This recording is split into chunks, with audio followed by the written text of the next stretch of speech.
ito ay rated SPG. Striktong patnubay at gabay ng magulang ang kailangan. Maaaring may masiselang tema, lengguwahe, karahasan, sexual, horror o droga na hindi angkop sa mga bata. Mga nganib na ang sikreto ni Renan. Kailangan niyang makagawa ng paraan para hindi mabulgar ang mga plano niyang paghihigante kina Era at Lilith. Makakaligtas pa kaya si Sabrina sa kamay ng mga pekeng doktor? Abangan natin sa Lilith Matias, Attorney at Law. Matapos magising, si Sabrina ay inatake na naman siya ng takot nang makita si Renan. Dahil sa nerbiyos at pagkapanik ay nagdelikado na naman ang kalagayan ni Sabrina. Naging malala siya. Hindi na naman siya basta makausap. Nag-aalala si Lilith.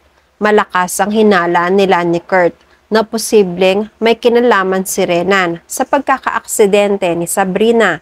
Kinonekta ni Lilith ang mga pangyayari dahil tungkol kay Renan ang gustong pag-usapan ni Sabrina bago pa siya maaksidente.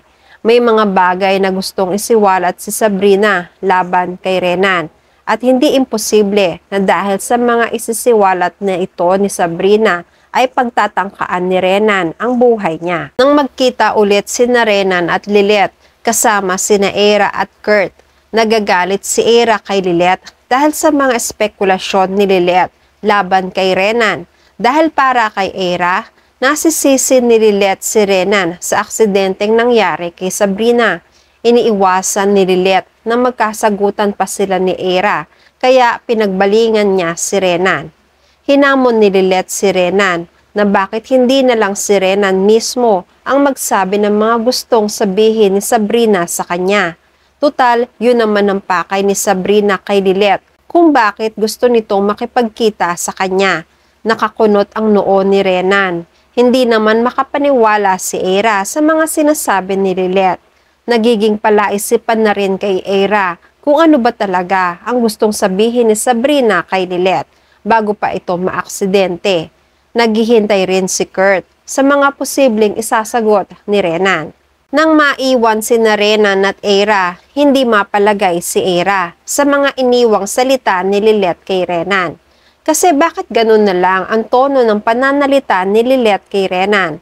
Pinapaamin ni Era si Renan kung ano ba talaga ang naging resulta ng pamamaalam ni Sabrina kay Renan. Gustong malaman ni Era kung naging maayos ba ang paghihiwalay ng sekretarya niya at ang boss nito. Gusto ni Era na maging malinaw sa kanya ang tunay na dahilan kung bakit gustong kausapin ni Sabrina si Lilith tungkol kay Renan bago ang pangyayari.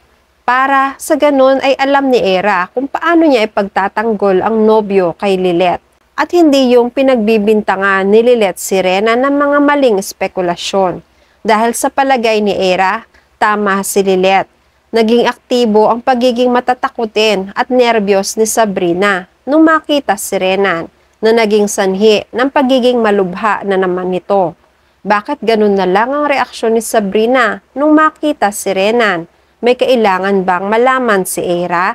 Nakatitig si Renan kay Era. Samantala, dinalaw ulit ni Kurt at Lilith si Sabrina bago sila umuwi. Nag-aalala sila sa kalagayan nito. Kailangan rin Sabrina ng isang kamag-anak na titingin sa kanya dahil na rin sa pagdududa nila sa aksidente. Dahil na rin dito ay nagpaiwan na muna si Kurt para siya na muna ang magbabantay kay Sabrina habang hindi pa nakokontak ang mga kamag-anak nito. Pumayag na rin si Lilith kesa naman hindi siya makatulog sa kakaisip sa pag-aalala kay Sabrina. Sa kabilang banda, hindi mapakali ang pamilya Matias dahil sa pangyayari kay Sabrina, lalo na si Emong. Tinanong ni Tinang si Emong kung ano ang bumabagabag sa kanya tungkol kay Sabrina. Nagdududa si Emong. Sa palagay niya, kung sinadya talaga ang pagkakasagasa kay Sabrina, malamang meron talagang isang tao sa likod ng aksidenteng ito na gusto siyang patayin. Ngayon na nakaligtas na si Sabrina, posible na balikan si Sabrina ng taong yon.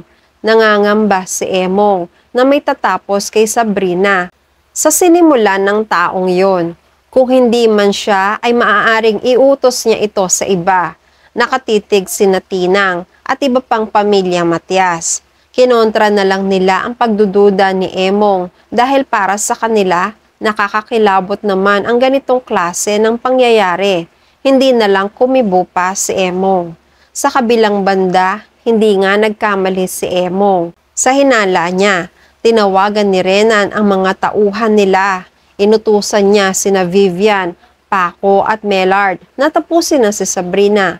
Gawin nila ang lahat para hindi na mabuhay pa si Sabrina dahil nanganganib ang mga plano ni Renan kung makakaligtas si Sabrina. Mapupurnada ang pagkamkam ni Renan sa kayamanan ni Era at ang pananahimik ni Lilet. Lahat ng mga planong paghihigante ni Renan sa pamilya ni Atty. Meredith ay mapupurnada pag nagkataon. Pumayag naman agad ang mga tauhan at mabilis na nakapag-isip ng mga hakbang kung paano nila patutumbahin si Sabrina. Isang madaling araw na walang gaanong tao sa labas ng ospital, nakapasok ang tatlo. Mabilis silang nakapagbihis ng suot pang doktor. Nagpanggap silang mga doktor na titingin sa kalagayan ni Sabrina. Sinarhan naman ni Kurt ang pintuan. Nakita niya sa salaming pinto ang mga nagmamadaling doktor. Naghihinala siya sa mga kinikilos ng tatlo. Pero maya-maya ay nabaling ang atensyon niya dahil tumawag si Lilet sa cellphone nito. Kinamusta siya ni Lilet. Sinabi ni Lilet na papunta na rin siya sa ospital para kapalit ni Kurt sa pagbabantay. Inisip na lang ni Kurt na baka oras ng pagruroving ng doktor kay Sabrina. Walang kamalay-malay si Kurt na ang mga inutusang tauhan na pala ni Renan ang nagpapanggap na doktor ang pumasok sa kwarto ni Sabrina. Hanggang nasa loob na nga sina Paco, dala nila ang injection na magpapatahimik kay Sabrina. Nagbanta na si Paco sa buhay ni Sabrina. Nagising si Sabrina. Natatakot siya dahil hawak ni Paco ang kamay niya. Kahit lumalaban si Sabrina ay hindi niya magawa dahil tatlong tao ang humahawak sa kanya. Hindi rin maayos at hindi rin malakas ang pagsigaw niya dahil hindi niya maialis ang nakatakip sa bibig niya. Tinusok na nga ni Paco ang injection na ilagay na sa katawan ni Sabrina ang gamot na pampatumba sa kanya. Unti-unti nang pumipikit ang mga mata ni Sabrina. Dali-daling nagsipagtakasan na sina Paco kasama ang dalawang kasamahan. Hanggang sa may isang nurse ang sinilip si Sabrina at nakita niyang masama ang lagay ni Sabrina. Nagsabi agad ang nurse sa mga kasamahan. Naging alerto ang lahat. Tinakbo nila ang kwarto ni Sabrina at nagmamadali sa buhay ni Sabrina. Nagtaka naman si Lilet na ngayoy papunta na rin sa kwarto ni Sabrina. Nagtaka siya dahil papunta ang mga nurse sa direksyon ni Sabrina. At yan ang mga pakakabangan natin sa Lilet Matias, Attorney at Law. Please like this video and please subscribe to my channel. At magkita-kita po muli tayo sa mga susunod pang episodes.